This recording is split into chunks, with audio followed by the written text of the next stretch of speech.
What do you do if you are told you're being kicked out of the hospital even though you still need medical care and you have nowhere else to go?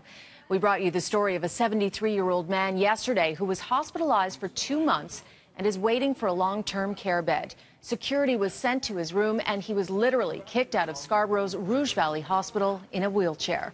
There are many things that are wrong with this scenario, and it's been going on for years, despite a former Minister of Health ordering it to stop. He says, well, I have no other place to go. What am I to do? I don't know what else to do. So they said that's not their business. They don't, they don't keep people in the hospital. And it would cost me something like $1,700 or $1,800 a day. That's what it would cost to stay in a hospital. Except one lawyer who specializes in elder law says hospitals aren't allowed to threaten patients to charge them $1,800 a day.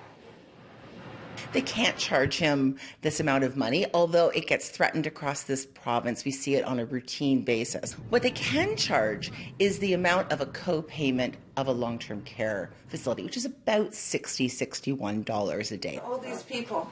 Now, this very issue came to a head back in 2011 when Deb Matthews was the health minister for the Liberal government. She ordered hospitals across the province to end the practice of threatening to charge elderly patients up to $1,800 a day to bully them into leaving while they were waiting for long-term care. There are currently 30,000 people on the wait list, and it can take up to 5 years to get a placement. Now the issue lies with the current health minister, Christine Elliott. And we asked for an interview with the current health minister, but have not yet heard back from her office today.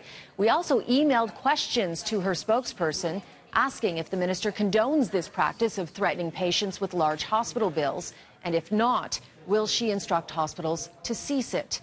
We have not yet received a response. Elliott was the province's first patient ombudsman and left the position last year when she ran for the PC leadership.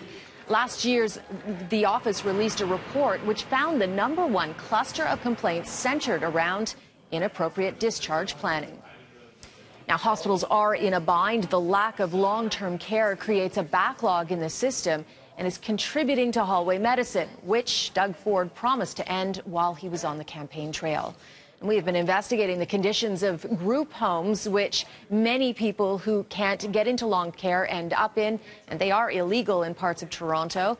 We've spoken to a woman whose father died in a home with substandard conditions. We've also grilled hospitals, ministers, and experts about why people are ending up in these places. You can catch up on all our coverage at citynews.ca/grouphomes.